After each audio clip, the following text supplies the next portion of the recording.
9 a.m. local, and we are now just 17 minutes away from liftoff for our 65th Electron launch. We are back just over 3 weeks from our previous Electron mission from Rocket Lab's Launch Complex 1 on yet another beautiful day on New Zealand's east coast. Good morning and welcome to the launch of our next Electron mission called Full Stream Ahead for real-time space-based intelligence company BlackSky. Thank you for joining us. My name is Prachi Saknani and I am a systems engineer on the Space Systems team. And I'm Hannah Jury and I'm a systems engineer in the Neutron team. We are super excited to be joining you today to send another Electron to space. Today's mission for our customer BlackSky is headed to a 470-kilometre circular low Earth orbit with Gen-3, a new series of spacecraft that will join their constellation of Earth imaging satellites already on orbit. Some of those satellites were placed there on previous Electron missions, stretching all the way back to 2019, when Electron launches were still in their single digits. Today's mission is our 10th overall launch for BlackSky, with a lineup of more missions scheduled to take place over this year and next to continue building out BlackSky's constellations. Their Gen-3 satellites, including the one going to space today, will be deployed from a RocketLab motorized light band, a separation system for satellites that we've provided to BlackSky for each of its launches on Electron. Here's more from BlackSky about their mission.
Constellation building requires flexibility and control over how, when, and where your satellites are deployed.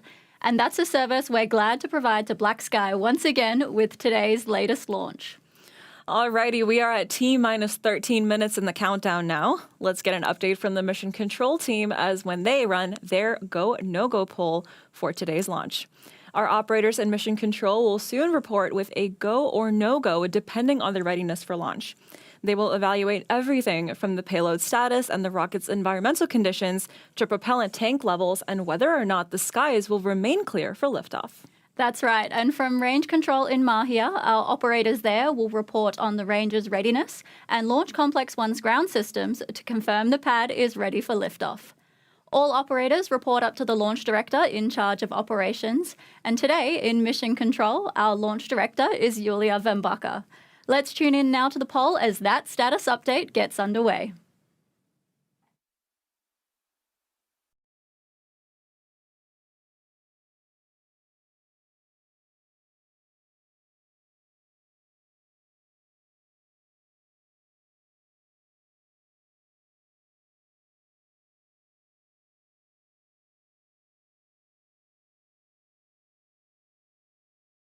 And to all operators, LDL mission code, we are proceeding now with the go-no-go sequence. Stage.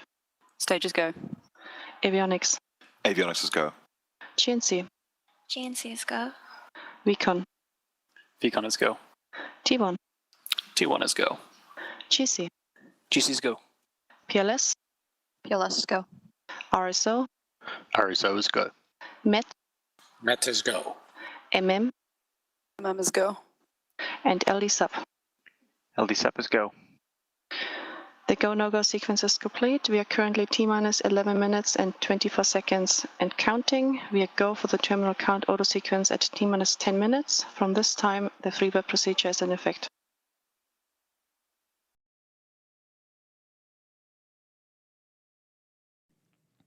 The countdown clock is continuing, and we are go for launch today for our 65th Electron mission. We are at T-minus 11 minutes and counting, squaring us up for a launch attempt right at 11:57 a.m. local time or 11:57 p.m. UTC. Now, if we need to delay for any reason, today's launch window extends until 2 more hours. And without mission a beat, it's full stream ahead for BlackSky's next Data with Destiny. For today's 10th launch for our mission partners, we might be running out of toes, but not out of mission names. Today's launch will deploy another Gen-3 satellite to orbit, which adds another 35-centimeter spatial resolution to BlackSky's imaging capabilities and improves on their already very high-resolution offerings to their customers. It's been quite a ride we've had with BlackSky, and today is no exception as we launch more of their spacecraft to orbit. Speaking of launches, let's take a look at Electron on the pad at LC-1, our workhorse launch vehicle that puts the rocket in RocketLab. Electron is a two-stage-to-orbit, liquid-fueled launch vehicle designed specifically for small satellite missions. It's made from carbon composite material, which is a strong but lightweight structural material that gives Electron that sleek black look. There are 10 Rutherford engines across Electron, 9 engines at the bottom of the first stage, and a 10th with a larger nozzle designed for space on the second stage. All 10 of these Rutherfords are 3D printed and electrically powered by batteries. With a 3D printed combustion chamber, injectors, pumps, and main propellant valves, Rutherford has the most 3D printed components of any rocket engine in the world. That's right, there's also what we call the kick stage, which sits at the top of the rocket within the fairing. This is a stage that deploys the mission satellites to their orbital placement within the constellation. The kick stage is highly precise at delivering satellites to space thanks to its onboard propulsion system called Curie, which has a miniature nozzle that's about the height of a small coffee mug. Curie is highly maneuverable and can deliver satellites to their targeted position within single-digit kilometers, which is just incredible accuracy within the vastness of space when you're moving at more than 28,000 kilometers an hour. The kick stage and Curie engine are so integral to Electron's reliability that we've flown them on all but one Electron launch. Outside of launch, the kick stage has been foundational to the spacecraft family of spacecraft that we build and operate today. A modified version of the kick stage and its propulsion system, known as Hypercurie, were in fact the basis of our spacecraft for a mission we sent all the way to the moon for NASA back in 2022 called Capstone.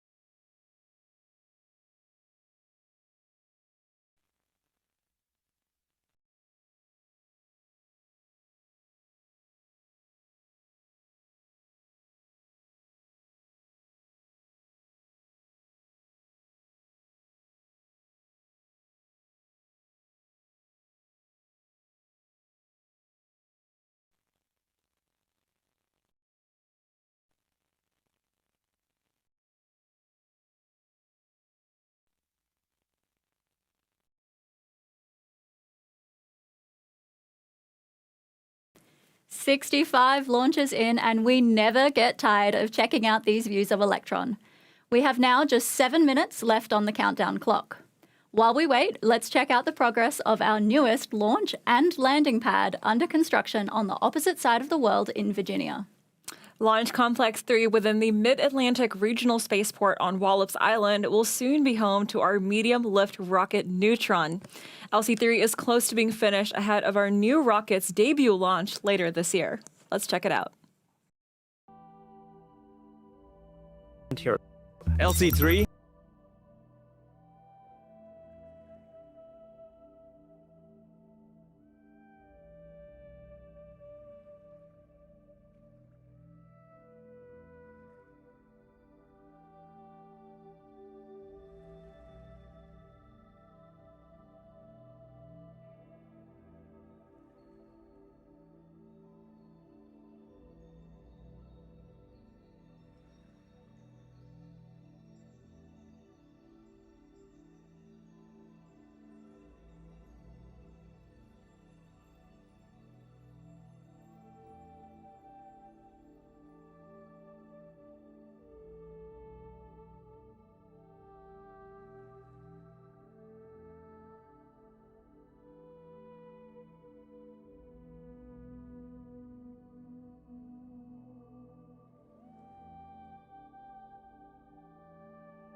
Right on the eastern shore with LC-3, and hopefully you were able to catch that quick view of our second Electron launch site, Launch Complex 2, that sits right next door to Launch Complex 3.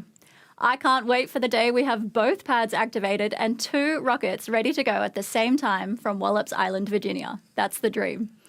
Right now, though, back to New Zealand, where we are getting closer to liftoff with our partners at BlackSky. We are now just in the final moments of the count, with only 5 and a bit minutes remaining until launch. Soon, our launch operators will be checking in with the near final status updates. From T-minus 2 minutes, the first call will be to confirm that Electron is on internal power. This means the rocket is circulating its own power supply instead of drawing from an external source. The call-out also means that Electron's flight computer has taken over the countdown and is handling the final pre-launch procedures, ensuring precise timing and coordination for liftoff right at that T0 mark. The next call-out will be to talk about AFTS, which is our Automated Flight Termination System. This means that the rocket's guidance system for launch safety is activated and its telemetry systems are verified to be transmitting data accurately to mission control. After that, we can expect to hear confirmation that Electron's liquid oxygen propellant loading is complete and that the system is in circulation inside the vehicle. Soon after that will come the call that Electron's tanks are pressed for flight. This means the system is fully pressurized and ready for launch. Then you'll hear high flow engine purge is enabled. By this stage, Electron's Rutherford engines are primed and ready, and final actions are taking place to ensure they'll ignite right on time.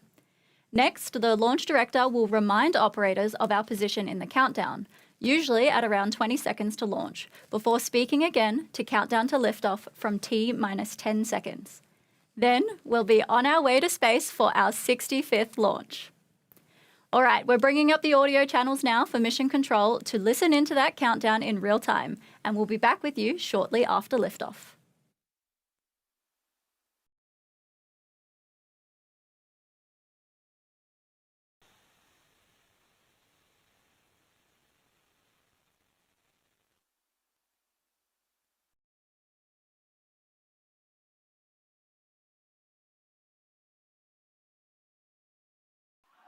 To all operators, LDL mission code. From now on, there should be no red flags on your critical LCCs. Recon LD on mission code. LD Vicon. Recon lock the auto sequence and confirm. Auto sequence is locked. And Recon confirm all flight computer ASCOs are green. Confirmed. To all operators, we are go for auto sequence start at T-minus 2 minutes. LD is go for launch.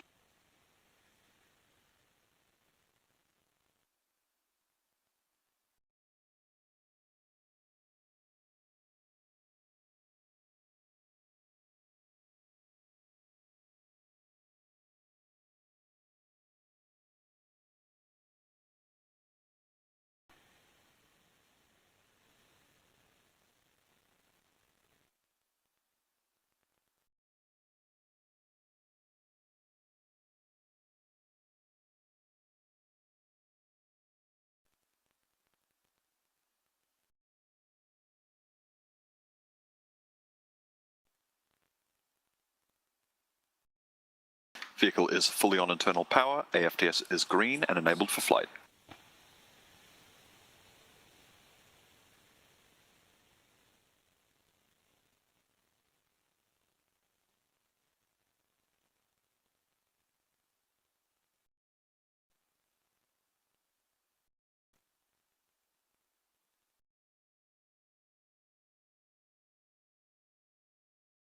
Box load is complete. System is in recirculation.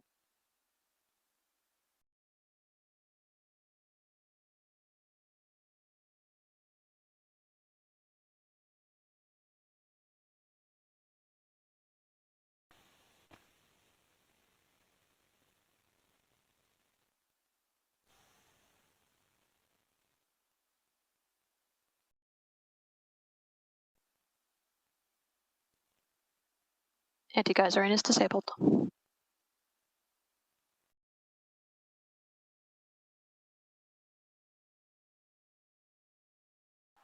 Stage 1 and Stage 2 tanks are pressed for flight.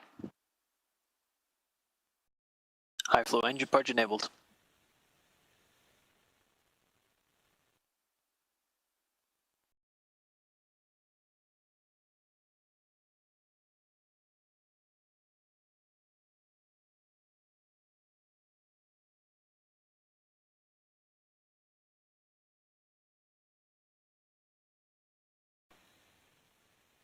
T-minus 20 seconds and counting.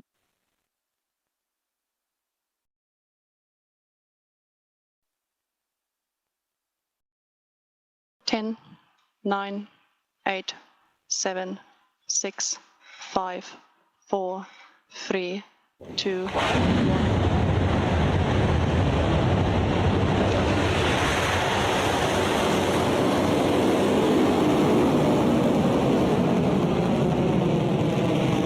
Electron is clear to pad, safe ground systems.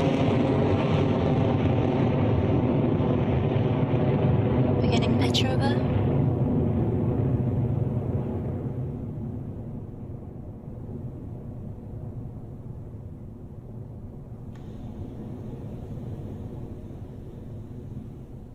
Stage 1 propulsion nominal.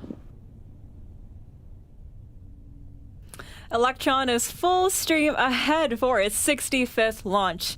Soon we'll be at maximum aerodynamic pressure as Electron continues to accelerate. And that max Q moment will be called out by the launch operators in mission control soon, so let's listen in.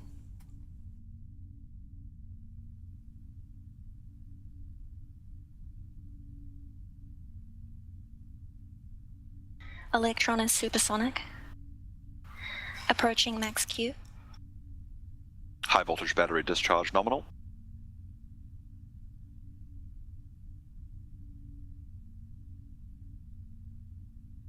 Cleared max Q.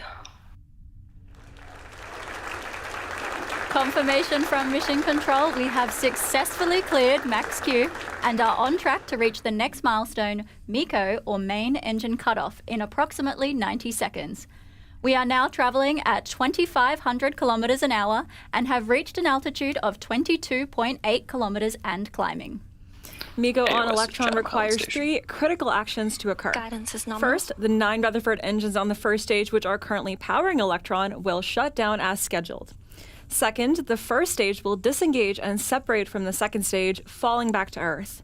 And then third and finally, the single Rutherford engine on the second stage will ignite and continue to propel Electron on its mission to orbit. Let's listen in for those calls from Mission Control. Stage 1 propulsion holding nominal. Standby for MECO in 30 seconds.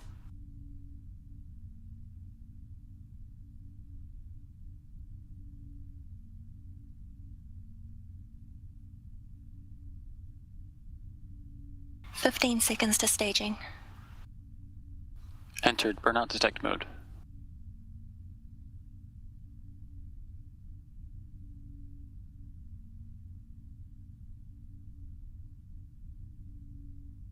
MECO confirmed. Stage separation confirmed. Stage 2 ignition confirmed. The comms are in from Mission Control confirming a successful MECO, stage SEP and stage 2 ignition, and everything continues to look nominal for Electron. We are now approaching fairing jettison, where you should be able to see Electron's fairing halves split and fall away after they separate. Now that we're through the thick of the atmosphere, we no longer need this nose cone to protect BlackSky's satellite. So, to save us carrying dead weight, we jettison them ahead of payload deployment. Guidance is nominal. Watch out for those fairings on your screen shortly.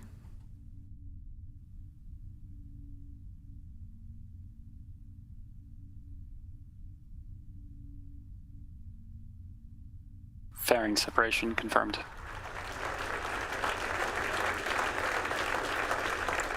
There go the fairing halves, and from this view we can get a Stage good two look at propulsion nominal. BlackSky's Gen-3 satellite HVB integrated discharge onto the nominal. kickstage, exposed now to the conditions of space.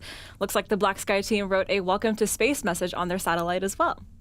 We are now reaching a velocity of over 8,800 kilometers an hour, passing through 138 kilometers in altitude.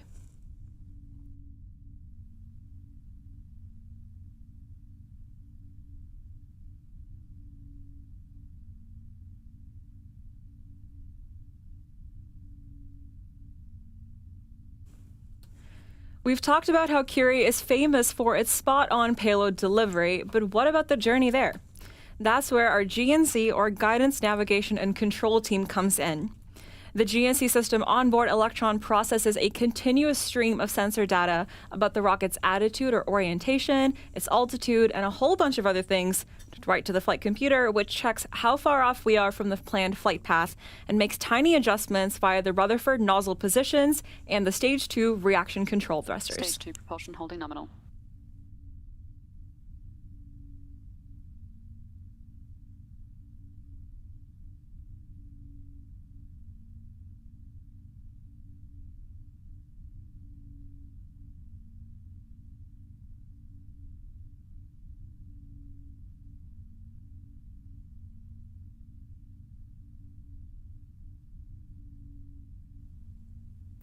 Electron is the pioneer of many firsts, including the first battery-powered rocket engine. The batteries powering the engine on your screen are our third-generation high-voltage batteries, or HVBs. The batteries were redesigned from the ground up, including new cells, internal and external structures, and internal logic, but have been made to be a fit-in replacement for the previous high-voltage batteries. Much like a lot of Electron, the Guidance is external nominal, structure is 200 carbon seconds composite remaining. and keeps the batteries pressurized because of the high voltage inside. The batteries also have better performance, meaning we now need fewer on stage 1. And now it's time for a power shuffle with the hot swap of those Gen-3 HVBs up next.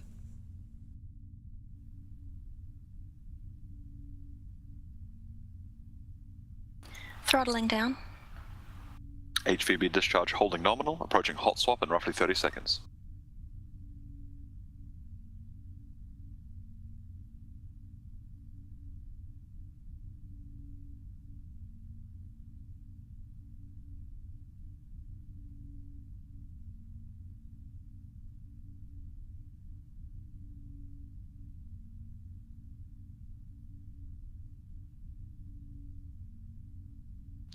Hot swap successful.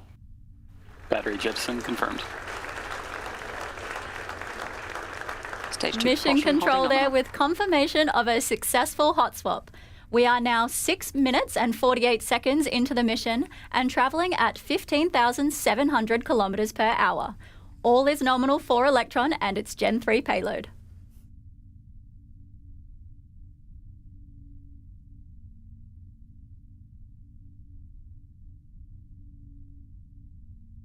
HVB discharge holding nominal.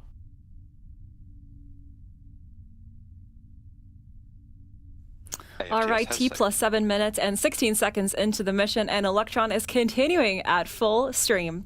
Our stage 2 burn has about 90 seconds remaining, and if you glance over to the right of your screen, we're sitting at about 25% of kerosene and LOX propellant remaining.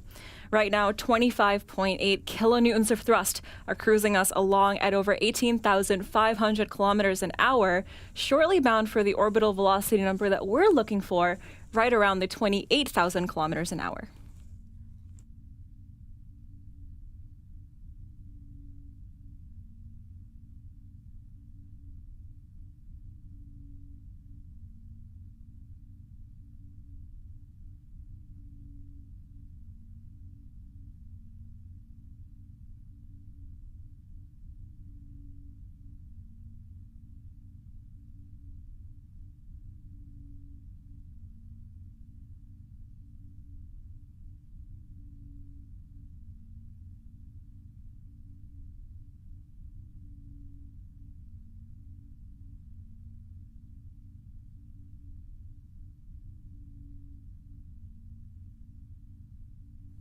A quick speed and altitude check for the mission.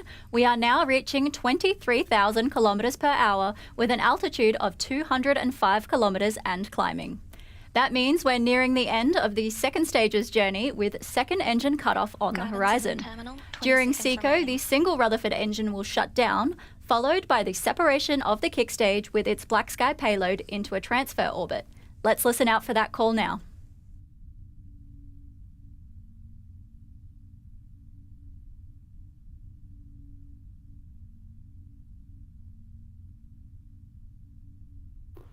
SECO confirmed. Stage separation confirmed.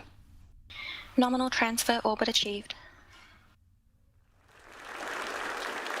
Mission Control has just announced yet another flawless SECO and confirmation that the kick stage has successfully separated and has entered its coast phase around Earth. That was the most energy-consuming part of our launch over with, but we're not done yet. The coast phase will last approximately 40 more minutes or so before the kick stage gets ready to light up its Curie engine and change its trajectory to a circular orbit at 470 kilometers above Earth. For now, we're going to take a quick break while the Curie engine travels around to the other side of the globe. For the next 40 minutes or so, you can track the mission's progress around Earth with this tracking animation. After we return, we'll run you through a little more detail on the innovative Curie engine and its payload deployment for BlackSky's Gen-3 satellite. We'll see you back here shortly.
Confirmation from our operator there, successful Curie engine ignition.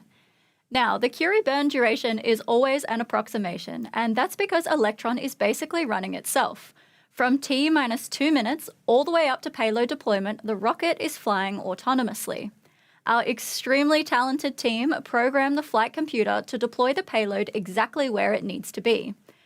They'll work their way through making sure we have enough propellant at the various stages of flight, including the Curie burn. Running Monte Carlo simulations gives us various outcomes based on the parameters we set, but these are just simulations. Curie cutoff happens precisely when it needs to, which today is approximately 51 minutes and 29 seconds after launch. Like Hannah said, the kick stage knows exactly where it needs to go and exactly how it needs to get there, and it's all up to the computer to make decisions based on the parameters we set. While today Curie will demonstrate our pinpoint accurate payload deployment record, it's been a very busy engine recently, proving out our spot-on re-entry missions with our Pioneer spacecraft, providing a perfect round trip to space. It was our second developed engine, also 3D printed like the Rutherford, and it joins our full lineup of 3D printed engines along with the newest addition, Archimedes. You might recognize a trend here. All of our engines are named after famous physicists. All right, there's not long to go now in this kick stage circularization, so let's check back in with mission control.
Curie cutoff confirmed.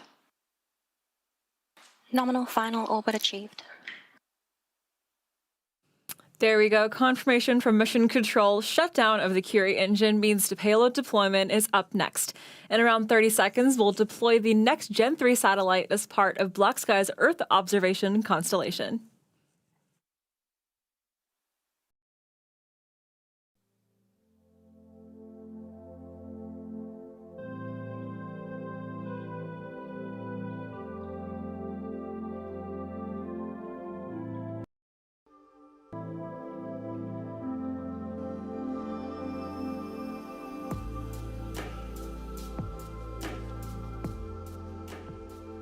Payload Gen-3 Unit 2, deployment confirmed.